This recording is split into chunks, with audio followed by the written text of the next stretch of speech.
Конституции Кыргызской Республики 30 лет. Здравствуйте, дорогие наши слушатели. Эфир Береничи радио продолжает подкаст «Баш Майзамы». У микрофона Ирина Егенбаева. Кыргызстан 5 мая отмечает один из главных праздников государственности – День Конституции Кыргызстана. Дата установлена в честь принятия первого основного закона после обретения республикой независимости в 1991 году. 5 мая 2023 года исполняется 30 лет со дня принятия первой Конституции независимой Кыргызской Республики, которая закрепила правовые основы современной кыргызской государственности. Высшими ценностями государства были провозглашены человек, его жизнь, права и свободы. В этом документе получили свое закрепление принципы суверенитета, народовластия, территориальной целостности страны, верховенства права и демократии. Были определены правовые, политические и социально-экономические предпосылки формирования новой кыргызской государственности. 30 лет минуло со времени принятия главного государственного документа. 5 мая 1993 года Верховный Совет Кыргызстана, названный в народе легендарным парламентом, принял новый основной закон страны. Он закладывал фундамент дальнейшего развития республики после обретения государственного суверенитета. Основной закон неоднократно подвергался изменениям с тех пор, как в 1993 году легендарный парламент утвердил Конституцию независимого Кыргызстана. Что же нам говорит история о путях развития Конституции? Прошло ли конституционное развитие Кыргызстана тернистый путь? О роли Конституции в жизни государства и как этот документ влияет на устройство страны? Гость сегодняшнего подкаста Баш Майзамы, заслуженный юрист Кыргызской Республики, депутат легендарного парламента, первый председатель Конституционного суда, экс-генеральный прокурор Чолпон Баекова. Первая Конституция Кыргызской Республики, принятая 5 мая 1993 года, помимо того, что вы сказали, и, может быть, даже главное, является символом обретения нашей страны, независимости, и заключает в себе, как вы сказали, принципы. Помимо этого, в Конституции указаны, какие ценности будет культивировать в будущем независимая Кыргызская Республика, не только исходя из того, что обрели независимость, а помня, что за эту независимость было очень много действий, направленных на достижение этой независимости. И не только в прошлом веке, и до этого. И когда независимость у нас многие, не зная, может быть, до конца, как мы обрели независимость, начинают что-то связывать с прошлым и воодушевлять на что-то. Я бы сказала так, что независимость, мы были поставлены перед ней, обретем мы или нет. Вы хорошо помните события, которые произошли в Советском Союзе, которые привели к развалу. И это случилось так, что мы были поставлены перед фактом, что 3 славянских государства, вы помните, Россия, Белоруссия и Украина, объявили, выйдя из Беловежской пущи, во главе с их руководителями, я их называть даже не буду, объявили, что они выходят из состава Советского Союза. До этого это действие было со стороны прибалтийских бывших союзных республик. И поэтому, учитывая этот факт, мы поняли, я имею в виду кыргызстанцы, и я в том числе,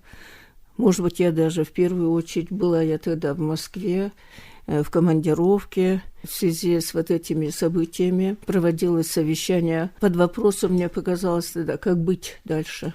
Как юрист, конечно, я подчеркнула для себя одну вещь, что да, Советский Союз разваливается. Может, юридическое оформление его состоялось позже, но, значит, мы должны решать, быть или не быть нашей государственности, независимости и вообще, как быть дальше. И тогда, возвращаясь из Москвы самолетом, я уже предполагала, что нужно созвать сессию Джорку Кенеша, подготовила сначала декрет, так озаглавила.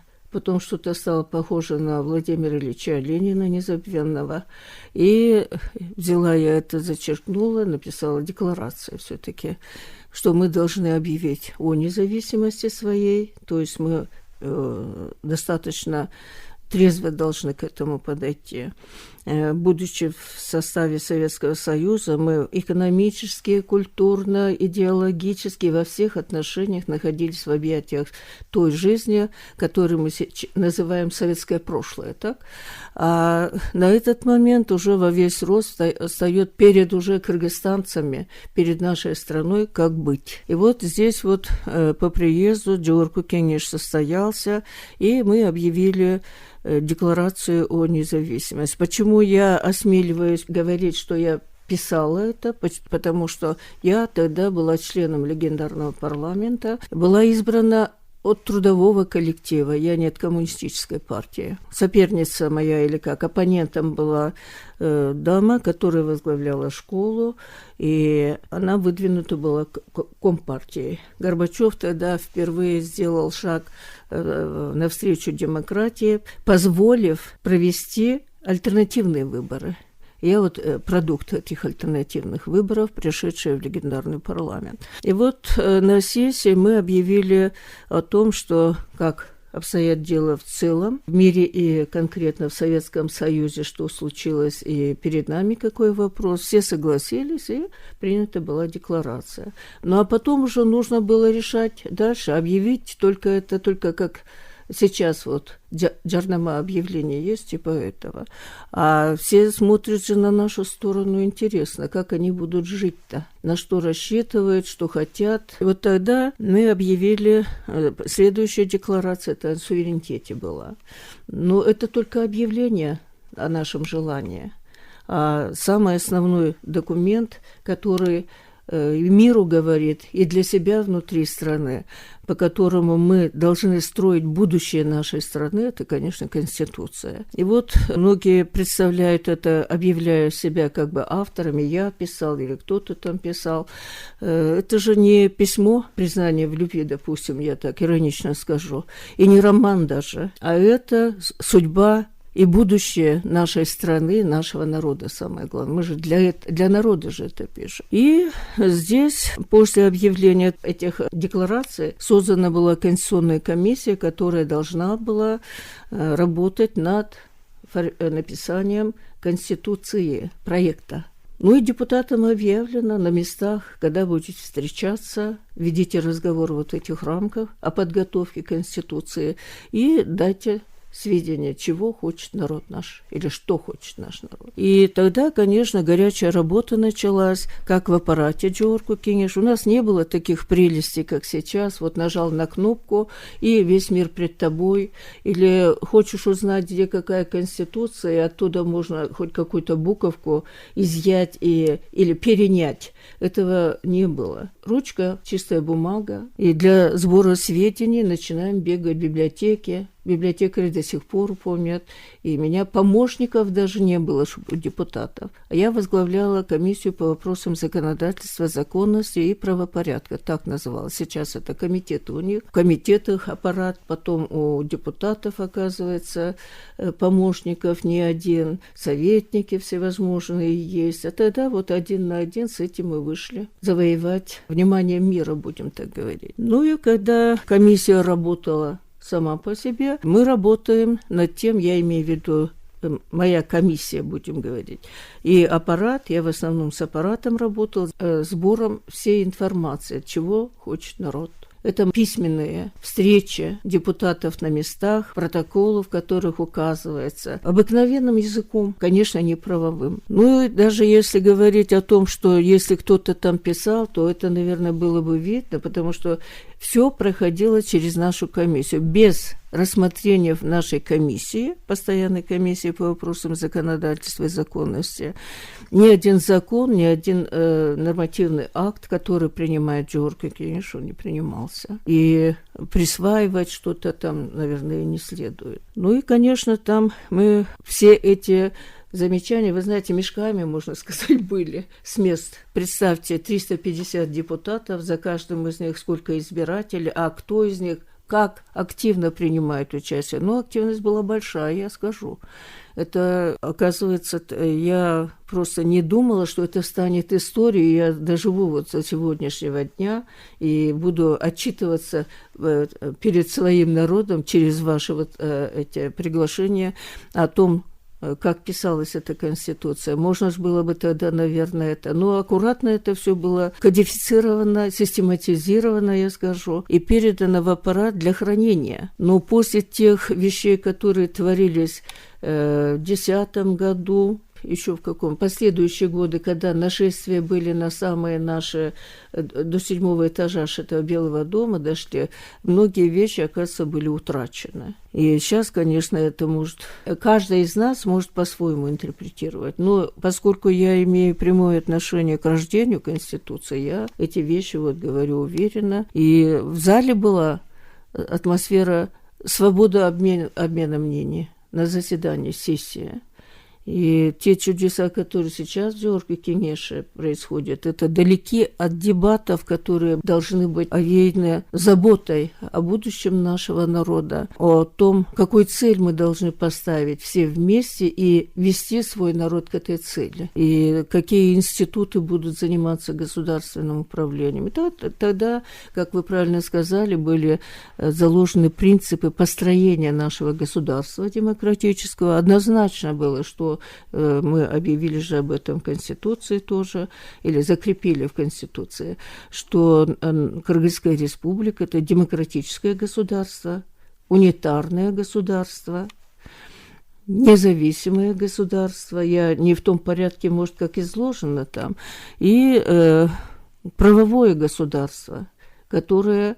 Все принципы, которые свойственны для демократического государства, в первую очередь, как главный субъект, вокруг которого все это разворачивается, является человек. И ценностью, самое главное в нашем государстве, так в Конституции впервые было написано, является человек с его правами, с его здоровьем, ну и благополучием, конечно.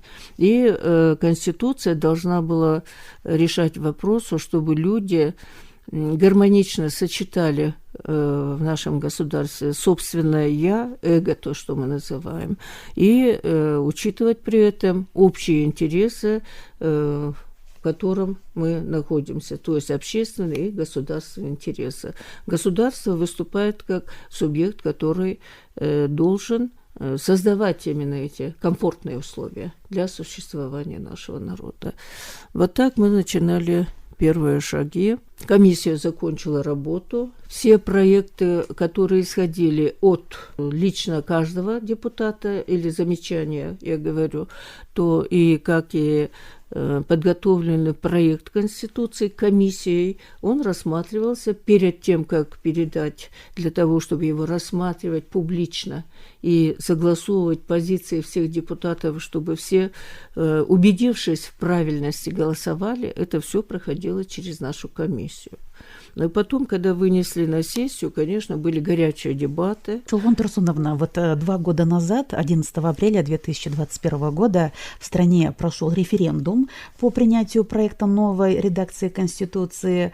И какие особенности вот в действующей Конституции, на ваш взгляд, заслуживают большего внимания? И если вы сейчас ответите на этот вопрос, мне хотелось бы спросить, почему именно эти особенности в центре вашего особого внимания? В центре моего особого внимания и ревностное отношение к Конституции, оно, конечно, не утрачено. Тем более народ постоянно при встречах. Я просто сейчас человек, обладающий полной независимостью.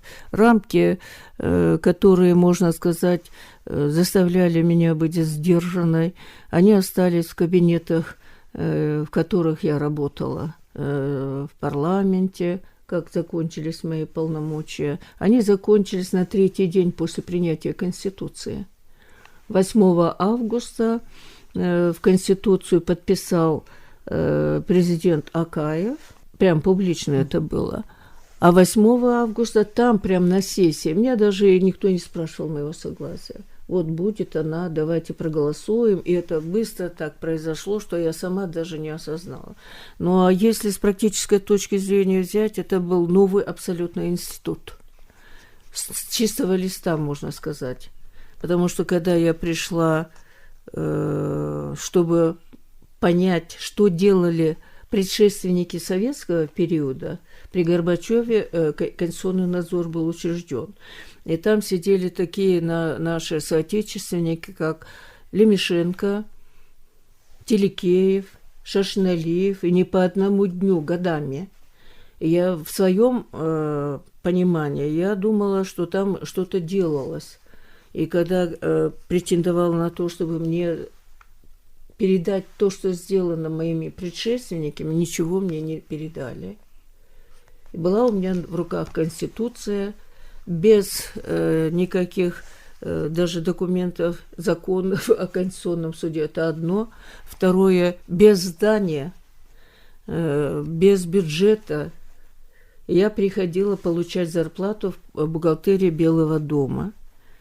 И для меня это как бы получился такой вызов. Ну-ка посмотрим, раз ты такая очень способная в легендарном парламенте, сидишь там, законы там точишь, чтобы они были совершенны, то давай покажи себя на этом, что ли.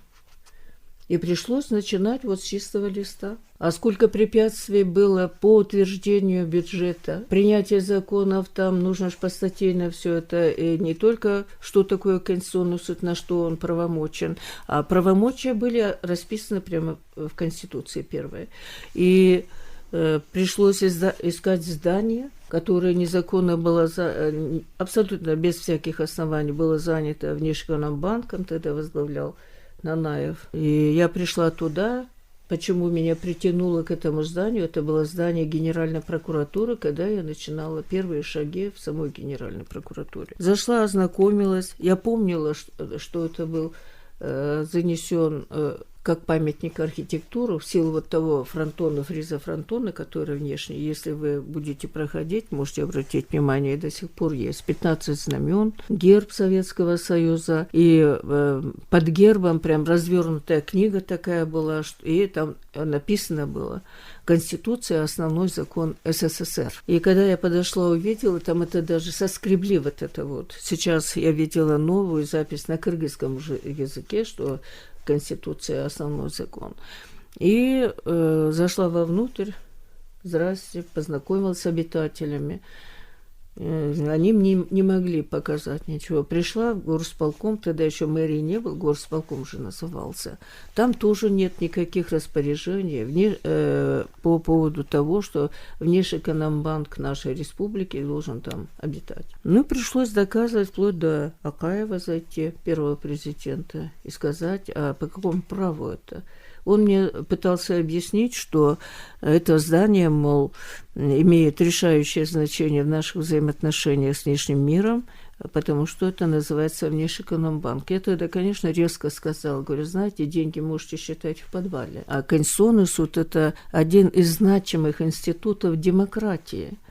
Не от того, что я туда избрана как председатель Конституционного суда, а так установлено в мире. Я уже тогда поездила, буду говорить, по порядке перенятия опыта или изучения опыта тех стран, где имеются конституционные суды. Была и в Америке, где Верховный суд, у них нет конституционного суда. И обратила внимание на то, что очень респектабельные, солидные здания, которые, может быть, даже солиднее, чем там, где сидят правители этих стран, это вот судам уделяется особое место, потому что речь идет о справедливом органе правосудия, тем более он именуется же как Конституционный суд. Если в первой Конституции было написано, что президент является гарантом, и он должен был быть гарантом, а уравновешивая его есть Конституционный суд, который осуществляет надзор, все ли у нас в порядке с этим. Но многие тоже здесь постоянно упрекают Баекову в том, что, видите ли, много конституционных нарушений, а она, мол, не реагировала. Но, будучи судьей в первую очередь, а потом уже председателем Конституционного суда, я прям это должна сказать, чтобы народ наш правильно понимал, я не имела права высказывать собственное мнение. Президент может расписывать все статьи неконституционные. Я молча, в соответствии с протоколом, присутствовала при этом, как и все лица, которые возглавляли исполнительную и законодательную власть, согласно протоколу. И когда, улыбаясь, там, пожимали друг дружке ручки, я, конечно, подавала ручку, но про себя думала, как это могло случиться. Ну, наверное, кто-то разумный найдется в стране, может, даже руководитель парламента или депутат, которые обратятся в Конституционный суд, и мы тогда установим конституционность. Конституционный суд по собственной инициативе не может возбуждать дело, только по обращениям рассматривает конституционность того или иного закона или подзаконного акта, или принятого даже тогда было праве рассматривать конституционность правоустанавливающей практики. Понимаете, это в Верховном суде, если рассмотрено дело, там предусматривалось, что обязательно высшую инстанцию судебную пройти, а потом уже прийти в сам Конституционный суд. И тогда рассматривали такие дела. Но потом эти все вещи были размыты, увидели устойчивость, наверное, или стойкость Конституционного суда, видели, что это серьезный порог для всяких чудес, которые можно творить, не принимая во внимание то, что есть в Конституции, и обязывающее всех, кто пребывает на территории республики, уважительно относиться к Конституции, поскольку он основной закон, на основании которого принимаются все остальные нормативные акты, и каждый из нас должен соблюдать требования основного закона. Ну, а как было, фактически вы знаете, наверное, лучше даже, чем я. Можно сказать одним словом, неконституционные замашки эти все, а потом, которые превратились уже в закономерные действия, что, конечно, очень печально. Чулпан Турсуновна, вот 11 апреля 2021 года граждане определили будущее страны, и вот проект новой Конституции, он предполагал президентскую форму государственного управления. Это значит, что вся ответственность за решение и развитие Кыргызстана будет зависеть от президента. На ваш взгляд, насколько это важно сейчас, вот в нынешних условиях? Изменилась форма правления. Об этом тоже очень много говорили и говорят. Ну, это, мне кажется, неполнота понимания самого вопроса демократии и правления демократии. Демократическим государством может и при парламентской, и при смешанной, и при президентской. Вопрос в ответственности тех, кто занимается реализацией конституционных положений и притворяет в жизнь, понимаете?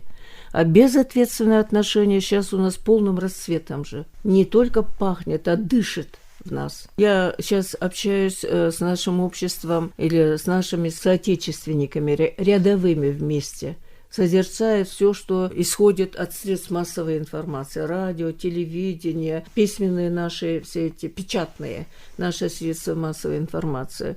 Но я, например, устаю от этого. Вот смотрите, это вот я сверху только прочитала, и сколько у меня закладок, вопросов. Но это при таком нервном моем изучении, понимаете? А если с пристрастием и буквы все, более тщательно, переводы, да? И все это совместить, и все, и я уж не говорю о реализации их законами, реализации их подзаконными актами. Но на это нужно целенаправленно посмотреть и воодушевить тех экспертов, специалистов, которые должны этим заниматься. У кыргызов же не зря говорят, даже если перепелку режет, забивая, что это должен забивать специалист. «Бедөнөнү сойсо, касапчы сойсун» дейт кыргызча. Мы же думать о том, чтобы достойно передать своему будущему, во-первых, дорогу открыть.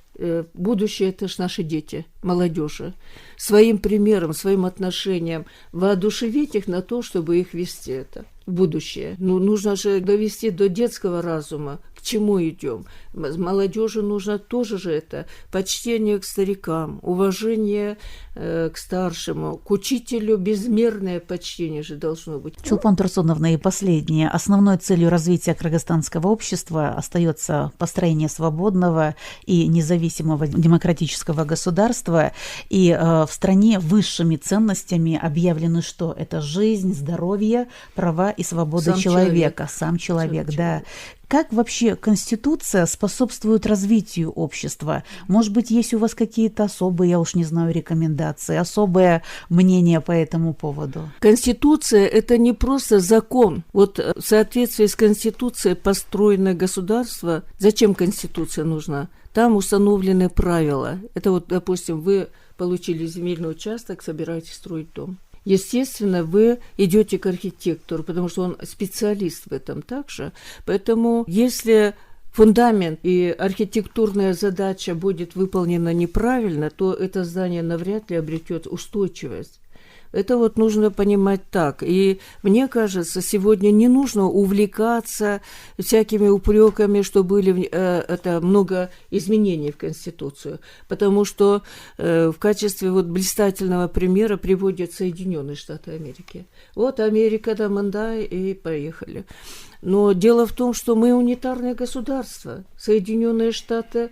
Само название же говорит за себя. Там 50 конституций в каждом штате, а они между собой заключили договор, как сосуществовать. И если говорить о том, что он был неизменный, то многие ошибаются, потому что 21 изменение претерпела Конституция Америки.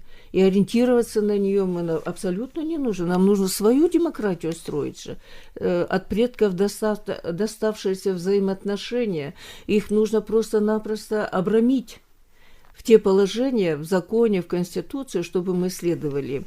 И, по-моему, не нужно сейчас опять новый велосипед изобретать, не только из-за того, что я имела отношение к созданию Конституции 93-го, вернуться к этой Конституции, которая беспардонно в апреле 2010 года потерпела крах и отброшена была в сторону как ненужный предмет, а просто вернуться к ней и внимательно соотнести с тем, что произошло за эти 30 лет, насытить его всеми теми вещами, которые нажиты были нами, нужными для нашего народа, и идти дальше. Я бы хотела, чтобы мы разумно подходили к первой Конституции как к символу. Символики наши мы не порушили, флаг, герб, все остальные вещи. Национальная валюта, да, скоро будет. Национальная валюта. Юбилей. Там же, я помню, когда над зданием возводили флаг, все плакали. Мужчины, не стесняясь друг друга, все ликовали.